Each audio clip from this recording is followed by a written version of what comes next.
धारा 370 हट गई, आप कहां मर गए थे? जम्मू कश्मीर की असेंबली ने इसको पास नहीं किया। कांग्रेस या विपक्ष को किसी भी भारत की किसी भी संस्था पर विश्वास ही नहीं है तो इस पर क्या कहा जा सकता? कॉन्स्टिट्यूशन के विपरीत चल रही है सरकार, बिल्कुल चल रही है। फारूक अब्दुल्ला जय माता की केतु है। डेमोक्रेसी ऐसी तैसी। कहते हैं ना 370 की जनाजा लेकर जो ये तो उसी वक्त इनको कब्र में डाल देना चाहिए था उसको।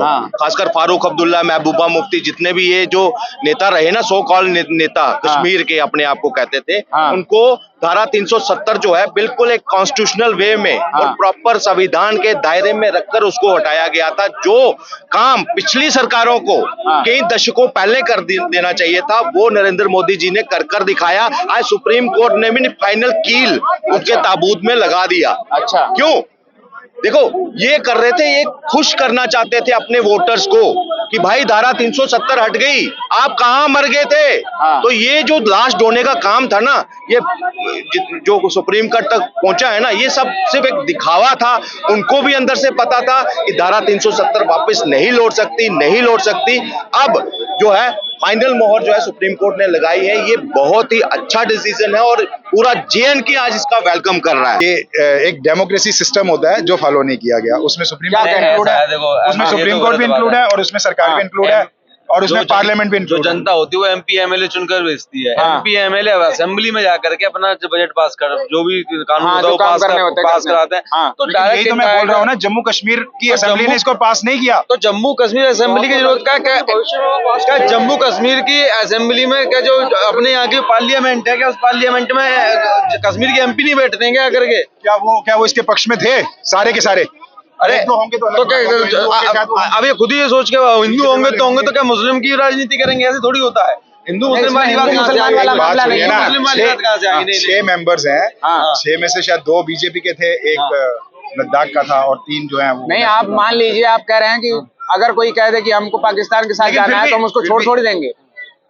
मतलब इतना तो नहीं है, इतना बस आप तो कॉन्स्टिट्यूशन के अकॉर्डिंग चलोगे ना, ये तो कॉन्स्टिट्यूशन के बाहर की बात हो गई। अभी देखो शैला रशीद का नाम सुना आपने? एक्स-JNU स्टूडेंट, वो पहले क्या बोलती थी जब हटा था, कहते थे वहां पर है ना जो कहते हैं वहां पर जो है ना वो सैनिक जो है जवान बच्चों को लोगों के घर में अंधेरे में घुस के उठा रहे हैं रात को और उनको मतलब उठा के ले जा रहे हैं जबरदस्ती।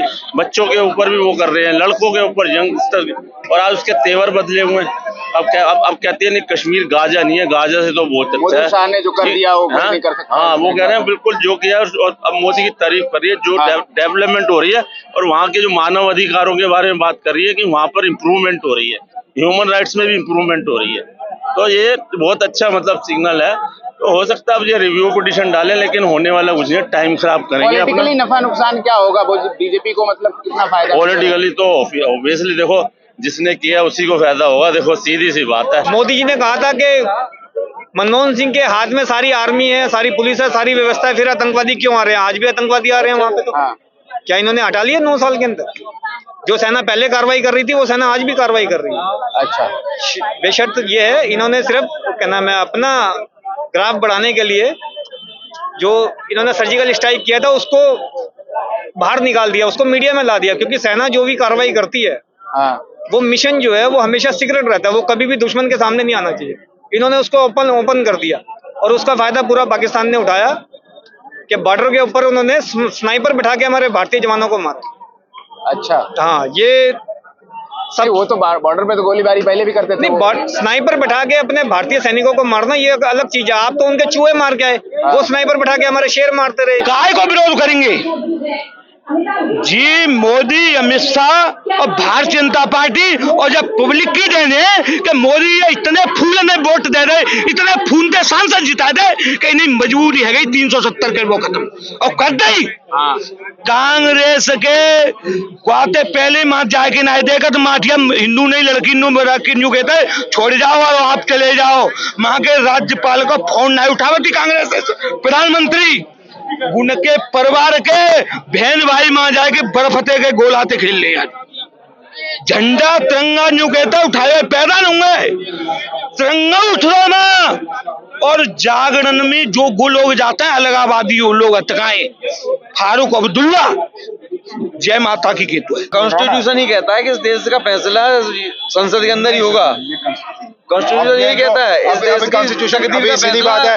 अगर ये बातें होती तो ऐसा बोला ही नहीं जाता कि कॉन्स्टिट्यूशन नहीं माना जा रहा। कॉन्स्टिट्यूशन के विपरीत चल रही है सरकार, बिल्कुल चल रही है, और ये मैं मतलब ऑन रिकॉर्ड बोलूंगा। सरकार के साथ लेकिन जनता चल रही है ना। हाँ तो ठीक है, अगर जनता को कॉन्स्टिट्यूशन नहीं चाहिए तो कॉन्स्टिट्यूशन हटा दिया जाएगा। जो जम्मू कश्मीर की जनता वो कोई पार्लियामेंट में ढल दिया जाएगा करके, वो तय करेगी यहाँ बैठ करके। तय तो एमपी एमएलए करेंगे, वोटिंग तो एमपी करेगा। पहले तो जम्मू कश्मीर की असेंबली तय करेगी ना, वो तो तय नहीं की, उसने तो तय नहीं किया ना। तो कभी असेंबली तय कर पाएगी? 370 कभी हटने देगी क्या? अगर आपको नहीं लगता तो फिर नहीं, जो कश्मीरी पंडित वहाँ से भगाए गए थे, कश्मीरी पंडित जब भगाए गए थे ना, तब सरकार को बीजेपी सपोर्ट कर रही थी। उस सरकार को बीजेपी सपोर्ट कर रही थी, मतलब केंद्र सरकार को, जिसमें जम्मू कश्मीर के ऊपर कश्मीरी पंडितों के ऊपर हमले हुए थे, उस दौरान की बात है। अब जो है फाइनल मोहर जो है सुप्रीम कोर्ट ने लगाई है, ये बहुत ही अच्छा डिसीजन है और पूरा JNK आज इसका वेलकम कर रहा है। धारा 370 हटने के बाद आप फर्स्ट टाइम हिस्ट्री में देखा है कि 20 लाख तिरंगे जो है वो फहराए गए हैं कश्मीर में। पूरे जम्मू कश्मीर में 20 लाख तिरंगे अगर घरों पे अगर लहरा रहे हैं ना, तो आप इसका मायने समझिए। जो चैलेंज करते थे लाल चौक में तिरंगा फहराने के लिए, आज वहां पे तिरंगा भी फहरा है, सब कुछ हो रहा है, डेवलपमेंट भी है, सब कुछ है आज वहां पे। सिर्फ और सिर्फ एक यूजलेस धारा की वजह से, सिर्फ पॉलिटिकल इन्फ्लुएंस की वजह से उस वक्त इसको रखा गया था। पहले एक टाइम में महबूबा मुफ्ती कहते थे भाई साहब अगर 370 हटाई तो कोई तिरंगा उठाने वाला नहीं होगा, ठीक है। आज वही मुफ्ती मोहब्बत तिरंगा भी उठाती है जब मौका आया, ठीक है। अब मंदिर में भी जाती है, मंदिर का भी करती है वो, ठीक है। तो ये सारे जो है ना, ये इनकी कथनी और करनी में फर्क है और कुछ नहीं है। और अब देखो कि अभी ये जो 370 हटी है, देखो इसका इम्पैक्ट अभी एकदम नजर नहीं आएगा। ये 4 साल हो गए। देखो जब भी कोई चीज अच्छा काम होता है उसका इम्पैक्ट लॉन्ग टर्म में होता है, 10-15 दिन आने वाली जनरेशन होता है उसको फायदा होता है। और अभी भी देखो पीछे कोई टूरिस्ट नहीं जाता था, पिछले 6 महीने के अंदर 1.5 करोड़ टूरिस्ट गया वहां पर। और अभी वहां पर लोग जमीन भी खरीद रहे हैं। अपोलो हॉस्पिटल वाले ने जमीन खरीदी है, रिलायंस ने खरीदी है, कई इंडस्ट्री से टाटा वालों ने खरीदी है। नहीं, अब सुप्रीम कोर्ट साथ होने के अलावा, जैसे उन्होंने कहा कि जब वहां पे विधानसभा के एब्सेंस में संसद विधानसभा के तौर पे काम कर सकती है, उसको राइट्स हैं और राष्ट्रपति ये फैसला ले सकते हैं, यही तो कहा सुप्रीम कोर्ट ने। तो उनके जो 3 सदस्य जो मतलब जो 5 मेंबर्स हैं, क्या उन्होंने इसके फेवर में फैसला दिया था? इसका मतलब है कि अब फैसला तो वो लोग ले रहे हैं जो कश्मीर से संबंधित ही नहीं है। अच्छा, फैसला तो वो लोग ले रहे हैं ना, इस तरह से तो नहीं। ये अगर आप इसको जजमेंट बोलेंगे, ये क्या सही जजमेंट है? आपके हिसाब से नहीं, सही जजमेंट नहीं है। क्या होना चाहिए था? अभी संविधान में 370 कैसे आई है? 370 हटना नहीं चाहिए था आपके हिसाब से कि नहीं हटना चाहिए? बिल्कुल हटना चाहिए, लेकिन उसका फैसला कश्मीर की असेंबली करेगी ना, पहले जम्मू कश्मीर की असेंबली करेगी। कांग्रेस या विपक्ष को किसी भी भारत की किसी भी संस्था पर विश्वास ही नहीं है, तो इस पर क्या कहा जा सकता है? अच्छा, सरकारें कोर्ट को मैनेज करती हैं क्या? आरोप तो यही लगा रहे हैं कि जिस तरीके से लगाने वाले लगाएंगे ना, संविधान के तहत काम नहीं हो रहा है। कांग्रेस को मुद्दों की राजनीति करनी चाहिए। अच्छा, हाँ, वो कांग्रेस सिर्फ मोदी जी पे टारगेट कर रहा है, उससे कुछ नहीं होने वाला। और 2024 मोदी जी ही आ रहे हैं, 2029 भी बीजेपी ही आएगी, PM कौन बनेगा ये बात की बात। अच्छा, ऐसा क्यों लगता है आपको? मोदी जी पे इतना भरोसा क्यों है? क्योंकि उन्होंने काम किया भाई देश में। विपक्ष तो कहता है कि अभी कुछ कम नहीं हुआ, आतंकवाद वगैरह तो सब कुछ वैसे ही चलता है। विपक्ष को तो कहने की आता है, वो तो बरसाती मेंढक है, इधर कभी उधर।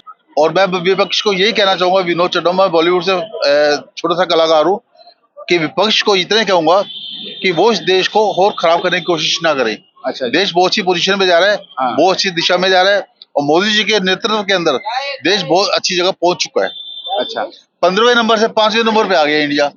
और क्या चाहिए देश को? 370 पे क्या कहेंगे? कुछ 370 में तो कश्मीर की, 370 में तो जम्मू एंड कश्मीर की जो जम्मू से रिपोर्टें आती है ना, आप उन रिपोर्टों को सुनो सोशल मीडिया पे, अब देखो कि जम्मू के लोग कितने परेशान हैं, वहाँ के जो क्या नाम है अपना डोगरा समाज के लोग हैं कितने दुखी हैं वो, कितने उन्होंने भूख हड़ताल किए, कितने धरने प्रदर्शन किए। तो गवर्नमेंट को उनके फायदे के लिए सोचना चाहिए ना। 370 से रिलेशन है उनके दुखी होने का? बिल्कुल बिल्कुल है, वो खुद कहते हैं वो कि सरकार वहाँ की जमीनें लेके बेचे जा रही है वहाँ पे, तो वो लोगों को परेशान कर रही है। वहाँ के हिंदू समाज के लोग ही कह रहे हैं जी। क्या कहेंगे सर कि 370 जो हटाया गया, सुप्रीम कोर्ट ने कहा कि बिल्कुल सही तरीके से हुआ, कोई असंवैधानिक कदम नहीं था। अब विरोध के करने वालों के लिए कितना बड़ा झटका है ये, और क्या 2024 में कितना रिफ्लेक्ट करेगा? ऐसा है कि जो भी हटाया है वो बिल्कुल सही हुआ है। अच्छा, जो अब सुप्रीम कोर्ट ने साबित कर दिया है कि ये सही था और है। 2024 में इसका फायदा जरूर मिलेगा, बीजेपी को मिलेगा, क्योंकि वो जो किया उन्होंने वो सही था। आपको क्या लगता है, मोदी सरकार का एक पॉलिटिकल मूव था ये, या फिर देश के लिए? पॉलिटिकल मूव नहीं कह सकते हैं, इससे वहाँ के लोगों को फायदा ही मिला है, इसलिए ये पॉलिटिकल मूव तो मेरे नजरिए में बिल्कुल भी नहीं। 370 हट गया, बहुत अच्छी बात है। और मोदी सरकार ने बहुत अच्छा काम किया है, और इसको दोबारा लागू करना गलत है। अच्छा, दोबारा लागू होने का तो सवाल नहीं है, सवाल ही पैदा नहीं होता। कुछ पार्टी कोशिश करेगी दोबारा लग जाए, विरोध कर रहे हैं लोग, विरोध कर रहे हैं, उनका विरोध करना बेकार है। मेरा अपना मानना है कि जो हट गया है सोच समझ के हटाया गया, और आज जब से हटा है वहाँ की प्रोग्रेस देख लो। कश्मीर के अंदर वहाँ की प्रोग्रेस इतनी अच्छी है कि लोग एकदम फ्री हो गए हैं, उसके बावजूद कोई इसके लिए ऑब्जेक्शन लगा रहा है, वो ठीक नहीं है। 24 में क्या इसका फायदा मिलने वाला है मोदी सरकार को? क्या होगा चुनाव में? क्या देखो, जिस टाइम ये हटाया गया था उस टाइम ये सोच के नहीं हटाया गया था कि इसका फायदा होगा नुकसान होगा। मोदी जी ने जो भी काम किया है एक सोच समझ के किया है, जनता के लिए किया था। उन्होंने ये नहीं सोचा मैं इलेक्शन में 2-3 हटा दूंगा मुझे फायदा मिलेगा, ये गलत बात है। उन्होंने अपने फायदे के लिए नहीं किया, उन्होंने जनता के देश के फायदे के लिए किया है। अच्छा, सुख शांति के लिए किया गया। अच्छा, कि पीसफुली इलाका रहे, कश्मीर एक सुलग रहा था की तरह, उसको ठंडा किया। सर, विरोध करने वाले के तो बहुत बड़ा झटका है, जिन्होंने 23 पिटीशन डाली हुई थी इन्होंने। और अब ये मुझे लगता है ये शायद हो सकता है इनके माइंड में आ रहा होगा रिव्यू पिटीशन भी डाल दें। लेकिन होने वाला कुछ नहीं है, ये जो किया बहुत अच्छा किया। और अब तो ये है कि सुप्रीम कोर्ट ने कह दिया सितंबर 24 तक इलेक्शन करा दो, और इलेक्शन भी हो जाएंगे ये। तो अभी देखो ना, उमर अब्दुल्ला ने ऐसी गलत स्टेटमेंट दी है, जो फारूक अब्दुल्ला का लड़का जो है वो कह रहा है डेमोक्रेसी ऐसी तैसी, ऐसा वर्ड उसने बोले। ये तो लगभग सारे लोग मतलब कह रहे हैं कि गलत तरीके से न्याय नहीं मिला है जम्मू कश्मीर। नहीं, गलत तरीके से कैसे नहीं मिला बताओ? न्याय क्यों नहीं मिला? न्याय तो कश्मीर वालों को जो पहले ये बताओ, ये जो 3 फैमिलियां थी, उमर अब्दुल्ला, लोने और ये तुम्हारा फारूक आपका महबूबा मुफ्ती, इन 3 फैमिलियां बताओ, ये सारा इनकी रोजी रोटी बंद हो चुकी है। ये क्या, इनके बच्चे और बच्चों के बच्चे तो वहाँ पढ़ रहे हैं विदेशों में, ठीक है, और वहाँ के जो गरीब जनता है, गरीब बच्चे हैं, उनके हाथों में पत्थर पकड़ा दिए सैनिकों में मारने के लिए। कहते हैं सैनिकों के ऊपर पत्थर फेंकोगे तो तुम्हें भैया पैसे मिलेंगे। तो बढ़िया ही हो गया भैया, एकदम हो गया जो भी आज फैसला दिया है। 5 बेंच ने बहुत बढ़िया दिया फैसला, और ये फैसले की जो पेटिशन लगाई गई थी उसी लिए पूरा फैसला दे दिया, और बहुत ठीक है तरीके से दिया है। आगे कोई पेटिशन भी लगा देगा, अगर पेटिशन लगा सकता है तो उसका जवाब दे दिया जाएगा। जो 370 हटी वो टेम्परेरी नहीं थी, टेम्परेरी रूप में थी, अब पूरी तरह से पूरा कर दिया। एक लीगल प्रोसेस से आई है 370 पूरी तरीके से थी। नेहरू ने यूं कही जब 370 स्पेशल उदयो जिन्नू 370 प्रावधान रहे संविधान में 370 को क्या घिसते घिसते घिस जाएगी। पर गांधी परिवार के नो करीब 40 साल के करीब गांधी परिवार को शासन रहे हो देश पे। 40 और 48 साल के करीब शासन एक परिवार को रहे हुए, कांग्रेस का नहीं, परिवार का 48 साल शासन रहे हुए। गाँव को किसी न आई। मोदी आयो 5 साल सरकार चलाई, जब 6वीं साल में प्रवेश भयो, 5 अगस्त आयो, संसद चल रही, वहां में प्रस्ताव लाओ, ऐसी दफना रही कि निकलवे को नाम ना है। भाई सुप्रीम कोर्ट में जाके रह रहे, आज सुप्रीम कोर्ट ने स्वीकार कर लो है कि सही दफनाई है। अच्छा, हाँ, 370 को दफन होनो, 370 को दफन कर दो, सही दफन करो। सुप्रीम कोर्ट के जज भी इंसान है। मैं तो बस सीधा सीधा ये कहूंगा ना कि भाई जिन्होंने राम मंदिर का फैसला दिया था उनको संसद सदस्यता दी गई, राज्यसभा का सदस्य बनाया गया। अच्छा, अब जो सरकार के जो साथ में है, सरकार के पक्ष में फैसला देती है, जैसे सरकार चाहती है वैसा फैसला आता है, तो उनको कुछ ना कुछ तो इनाम मिलता है, इनको भी मिलेगा। तो आपके पास कोई पॉइंट है इस बात को कहने के लिए कि आखिर असंवैधानिक क्या था उसमें? बिल्कुल सर, आप कैसे मान सकते हैं कि गवर्नर की रिपोर्ट जो है वो किसी राज्य की रिपोर्ट है? किसी राज्य के कम से कम विधानसभा से ये पास होना चाहिए था ना कि भाई कश्मीर को धारा 370 नहीं चाहिए। तो पार्लियामेंट इसको पास करती। जिस तरीके से लेकिन धारा कोर्ट ने कहा ना कि मेरी अगर- बात सुनिए। हाँ। जिस तरह से धारा 370 संविधान में लाई गई है उसी हाँ। तरीके से जानी चाहिए थी, हाँ। लेकिन उस तरीके से नहीं गई और बाद में कोर्ट ने भी इस पे मोहर लगा दी। तो वो तो अब जैसा चाहें वैसा करें, जो भी है। अब तो सरकार मतलब मेजोरिटी की है और सुप्रीम कोर्ट भी उनके साथ है, तो चल रहा है ऐसा काम।